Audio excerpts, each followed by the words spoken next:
Hello students, welcome to our YouTube channel Smart Study with Mumwa ma'am. Today we'll talk about Bengali chapter Masi Pisi. So here it is the first question. মাসি পিসি কবিতাটি কোন কাব্যগ্রন্থের অন্তর্গত? এটি রচয়িতাকে, কবিতাটি আলোচনা করে নামকরণ কতদূর সার্থক তা বুঝিয়ে লেখো।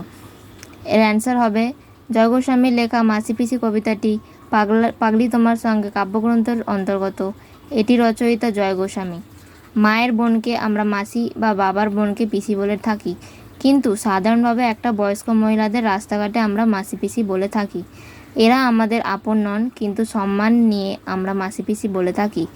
সেরকম এই কবিতায় কিছু মাসি পিসির কথা বলা হয়েছে, যারা শহরে যায় ট্রেনে করে চাল বিক্রির উদ্দেশ্যে।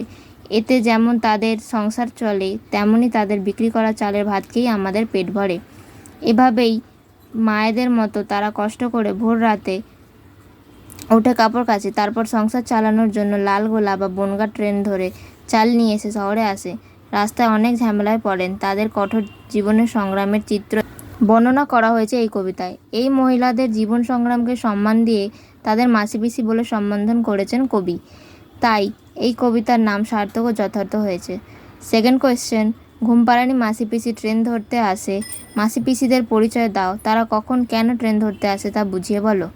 এর অ্যান্সার হবে উদ্ধৃত অংশটি জয় গোস্বামীর লেখা মাসি পিসি কবিতার অংশ। সাধারণত রাস্তাঘাটে বয়স্ক মহিলাদের আমরা মাসি পিসি বলে সম্বোধন করি থাকি।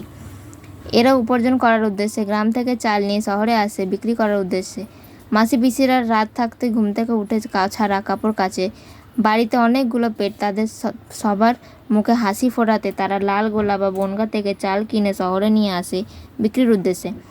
এই চালগুলো তারা কোলে কাঁধে করে নিয়ে আসে ট্রেনে করে শহরে বাজার বসে সকালবেলায়, তাই তাদের রাত থাকতে ট্রেন ধরতে হয়। এই চ্যাপ্টারের থার্ড কোয়েশ্চেন, অনেকগুলো পেট বাড়িতে, কাদের বাড়িতে কথা বলা হয়েছে?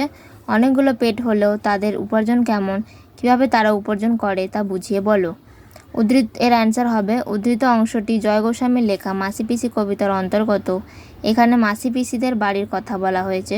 মাসি পিসিদের বাড়িতে অনেকগুলো পেট, অর্থাৎ বাড়িতে অনেক মানুষের কথা বলা হয়েছে, তাই তারা রাত থাকতে উঠে ট্রেন ধরে শহরে চাল বিক্রি করতে আসে। কঠোর পরিশ্রম করলেও তাদের উপার্জন অনেক কম। মাসি পিসিরা রাত থাকতে উঠে পড়ে, তারপর ছাড়া কাপড় কাচে। এরপর তারা লালগোলা বা বনগাঁর বিভিন্ন জায়গা দিয়ে চাল কিনে নিয়ে ট্রেন ধরে, ট্রেনে করে শহরে আসে চাল নিয়ে বিক্রির উদ্দেশ্যে। রাস্তায় অনেক ঝামেলাতেও পড়তে হয়। এইভাবেই অনেক কষ্ট করে তারা উপার্জন করে। আজকের এই ভিডিওটাতে মাসি পিসি স্টোরির তিনটে ইম্পর্ট্যান্ট কোয়েশ্চেন্স করা হয়েছে।